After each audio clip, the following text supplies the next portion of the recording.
महाभारत का सबसे शक्तिशाली योद्धा। कुरुक्षेत्र में उसने एक भी तीर नहीं चलाया। उसने पूरी लड़ाई एक पर्वत की चोटी से देखी।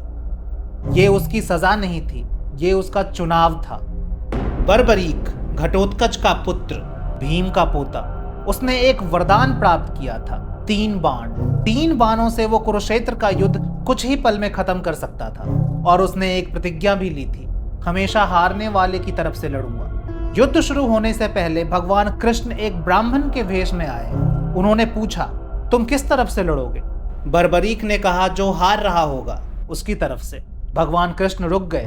ये प्रतिज्ञा, यही समस्या थी। बर्बरीक जिस तरफ जाता वो तरफ जीतने लगती, तो वो फिर हारने वाली तरफ हो जाता, तो वो फिर बदल जाता। दोनों तरफ बार बार सब तबाह हो जाते। भगवान कृष्ण ने कहा, मुझे दान में तुम्हारा शीश चाहिए। बर्बरीक ने अपना शीश दे दिया, खुशी से।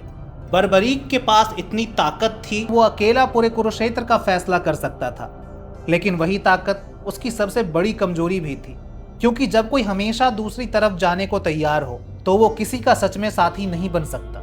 महाभारत एक सवाल पूछ रहा है, क्या न्यूट्रलिटी हमेशा एक वर्चू है, या कुछ सिचुएशंस में पक्ष लेना जरूरी होता है?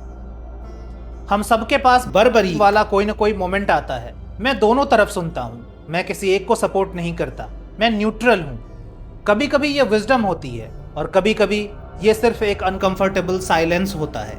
बर्बरीक की कहानी ये पूछ रही है कि तुम्हारा न्यूट्रल रहना क्या दूसरों की मदद कर रहा है या उन्हें और तबाह कर रहा है? बर्बरीक का शीश पूरी लड़ाई का प्रतीक बन गया। उसने दोनों तरफ देखा, उसने सब कुछ देखा। क्या न्यूट्रलिटी सच में एक ताकत है, या कुछ सिचुएशंस में एक खामोशी है जिसमें सब कुछ खो जाता है?